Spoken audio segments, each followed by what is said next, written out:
is Mackenzie. Welcome back to my channel, and thank you so much for being here. Today we are doing a 2-month TBR. This one's for March and April of 2022.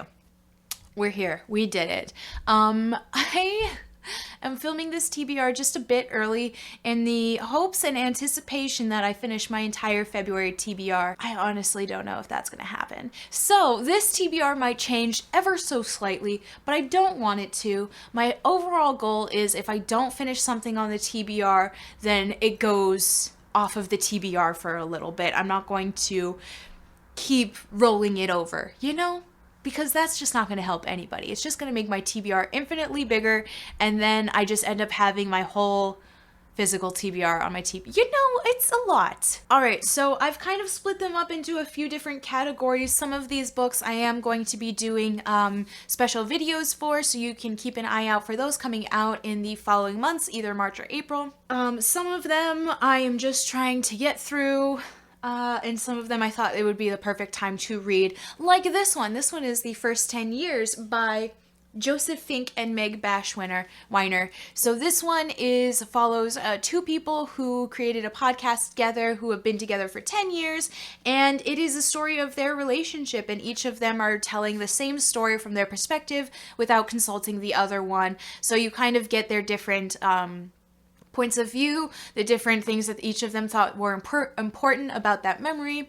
And I thought that was really cute and really sweet, not to mention the fact that my anniversary is technically February 29th, which does not exist every year. So most of the time we end up celebrating it on February 28th or March 1st. I thought this would be a perfect book to read during this time to celebrate my own anniversary. We will be 2 years married, 6 years together this year in 2022. So I thought that would be a cute book to read. Other books that I want to read, I want to finish two series this month. One would be the Folk of the Air series. It'll be The Cruel Prince, Wicked King, Queen of Nothing, How the King of Elfhame Learned to Hate Stories. I can't believe that title is so long, and I have to say it every single time I bring it up. I got this last year for like Christmas, maybe the year before in 2019 for Christmas. Yeah. 2019? Oh my god, how many years have gone by with COVID? I can't handle it sometimes. Anyways, we're moving on. Folk of the Air series. This is about Jude and Carden, and Carden is the guy, and he has a tail. And that's all I know. And it's about fairies, and it's by Holly Black, who wrote the Spiderwick Chronicles, and I really loved that. And it's time. It's time, because honestly, I want this. Holly Black is coming out with something else. It's called like the Book of the Night or something. And I also want to get the Spiderwick Chronicles, and then I will just have my Holly Black collection, and I just want to love it and enjoy it, and that's it. The second series that I want to finish in these first 2 months, this next set of months, is the Broken Earth trilogy, 5th season, Obelisk Gate, and Stone Sky. I am ready for more NK Jemisin in my life. I've only read The City We Became, but I absolutely freaking loved it. It was everything to me, so I'm ready for more Jemisin. I didn't tell you what the Broken Earth trilogy was. I kind of assumed that you knew. I'm not going to tell you what the Folk of the Air series is about, because that book is all over Bookstagram, Instagram, Twitter, YouTube. I'm not talking about it anymore. I'll talk about it when I have something new to say. This series follows like 3 different points of view, I believe, where we follow like a mom, and is that this series? Hang on, I'm not sure. It starts with a great red rift across the heart of the world's sole continent, spewing ash that blots out the sun. It starts with death, with a murdered son and a missing daughter. It starts with betrayal and long dormant wounds rising up to fester. This is the Stillness, a land familiar with catastrophe, where the power of the earth is wielded as a weapon and where there is no mercy. So basically, it's like climate sci-fi where like the world goes into an apocalypse every 5th season, and yeah, just bring more Jemisin into my life. Those are the 2 series that I'm trying to get through. Let's start putting them back into my little bag. I got this bag from like a Lumicrate or something, and I love it. Like the design, the quote is great. I hate that it has Jay Kristoff's name on it. I know it's based off of his like stupid books, and I don't like that man. I just don't like that man. I don't like the way he interviews. I don't like the way he speaks. I don't like what he writes about. And I just hate that I love the design of this bag. I hate it. So I just needed to bring it up to you really quick because it's in my videos sometimes and I bring it up and sometimes it's in a picture and like, I just need it to be said, okay? Other than that, we are going to start a few series this month. Mainly, we are trying to see if I want to continue these series. So we have The Bone Shard Daughter by Andrea Stewart and The Bright and the Pale by Jessica Rubinkowski. This one, these two have books coming out within the next 2 months, so I want to read them, the first ones, to see if I want to continue this series. So I got this in like a fairy loot or something, and it seems interesting, but I'm just nervous because we all remember this golden flame. This is about like a mountain. There's a dark magical hold that Not Mountain unleashed on her village. Everyone, including her family, is trapped in an unbreakable sheet of ice, and she is on the run from the Tsar, who is determined to imprison anyone who managed to escape. So she's trying to escape. She teams up. It looks like it's going to be like a group of cutthroats and thieves, so like more found family. It's probably gonna feel a little bit like Six of Crows, where they break into that ice castle, because she's on the run, trying to make sure that she's safe, but also trying to save her family. So, seems cute. Seems like I could love it, but I'm not just going to buy the second one without knowing anymore. So we're going in. This one, The Bone Shard Daughter. Can I take this off now?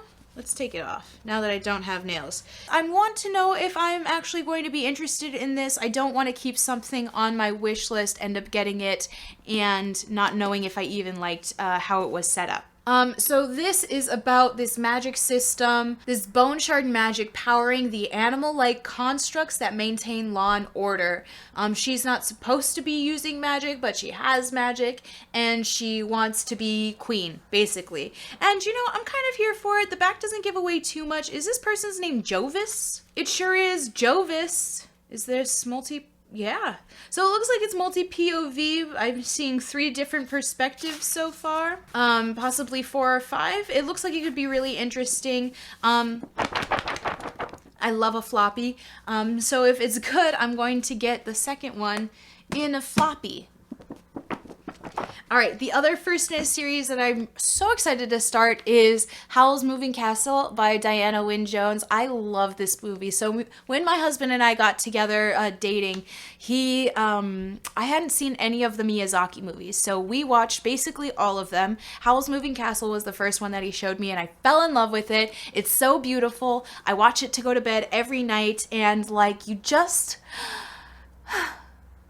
It's so good. It's so beautiful. I can't. So this is the first book. It is a trilogy. The movie seems to not just end, but it definitely feels like it wraps up pretty fast. And there's also a lot of things about the movie that leave me wondering like what actually happened. So I'm really excited to read and hopefully get more answers. This follows Sophie, who is a hat maker. And she has been cursed by the Witch of the Waste, and she ends up meeting Howl and his moving castle, and she is trying to basically get Howl to help her, save her, fix her. I'm not entirely sure. I know the series of events that happen, but in the movie it seems like things just happen, and then like she makes a deal with Calcifer. You know, I'm just gonna leave it be there. Leave it be there. We are continuing a series in House of Sky and Breath. You see, that's all you needed to do was make the title bigger than the series title. So I read the first book, I want to say last year, with my coworker, and we loved it. I enjoyed it. I thought it was really cute, really sweet. I did feel like there was a lot of plot points are the same between this one and Throne of Glass. There's a lot of like key quotes that are also the same. In one of the ACOTAR books, it's Mor who says to Feyre that she brought Rhys back to himself. And in the first book of this basically the same sentence is said, but opposite. And it's just, you know, it's not entirely unique, but it is unique enough to where I'm just so happy about it. So I'm not sure how quickly will pick up right after the end of the first book. I'm really excited about it. I don't know if Hunt is endgame for Bryce. The quote that was used, because it was used between Feyre and Rhys in ACOTAR, makes me believe that they might be endgame, but who knows? I'm just gonna leave it up to Miss Maas, all right? And then the last 3 books that I want to talk about are all books that I am reading because I either want to see if this person is going to be a favorite author, or I am reading because they are a favorite author. First one being Gone Girl by Gillian Flynn. I've read 2 from Gillian Flynn already. I loved them both. They horrified me. It made... I needed to de-stress. Like, there was a lot about those books. So I'm ready for more. I think I'm emotionally prepared and ready for another one. I have seen the movie and I would like to see the differences between the two and if I enjoy the story a second time, even though I know kind of the grand scheme of what's going to happen. So in this, we are following, what's her name? We're following a wife, and she basically goes missing. They think that she's murdered, and her name is Amy. So, and his name is Nick. So she's married to this guy, Nick, and at first it seems like there's the love story for the ages, and then she goes missing, thinks she's murdered. The police think it was Nick who murdered her because of all of these clues that they're finding, and Nick is like, what do you mean? None of this happened. So it's like more of a psychological thriller for Nick, and we kind of follow all of what's happening, why she left. We kind of realized that her marriage wasn't exactly as perfect as everyone thought it was, and he's like, even though our marriage wasn't perfect, like, I didn't murder her. So that's where we're at. I am also going to read Horseman, A Tale of Sleepy Hollow by Christina Henry. So this is not an exact retelling of Sleepy Hollow. This kind of follows 14-year-old Ben. So it's been more than 30 years after the storied events of Ichabod Crane. A lot of people said that it was just gossip, that it didn't really happen. And then they play this weird game, Sleepy Hollow Boys, and then they come across the headless body of a child in the woods near the village, and the discovery makes Ben question everything the adults say in Sleepy Hollow. Creepy AF. I don't love when children are in danger. That's not what I'm trying to say. What I'm trying to say is that, oh my God, Mackenzie. What I'm trying to say is I love when kids are put into drastic, dramatic situations, and it's scary. Like, it's giving me a little bit like Stand By Me vibes, but also murder mystery vibes. Like Nancy Drew and the Hardy Boys. Come on, that happened. And lastly, I plan on reading Velvet Was the Night by Silvia Moreno-Garcia. Look at how beautiful this cover is. I know nothing about it. We have a noir masterpiece.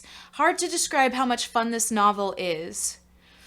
A delicious twisted treat for lovers of noir. There's a person in her glasses. So, we've got 1970s Mexico City. Métis is a secretary who loves one thing.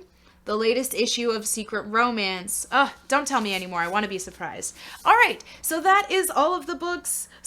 All of the books. A portion of the books I plan on reading for March and April. There are a few books that are on a secret TBR that I won't tell you guys about. I don't know why I chose them to be more secret, probably because I want the video to be more of a secret. You guys can see all of these books and kind of figure out what videos I might be doing based on them, but the other books would be much too obvious. So, I hope you enjoyed this TBR. What do you plan on reading in the next 2 months? Let me know down below, and I will catch you guys in the next video. I hope you enjoyed this video. I hope you have a good rest of your day, and I hope to see you in the next one. Bye!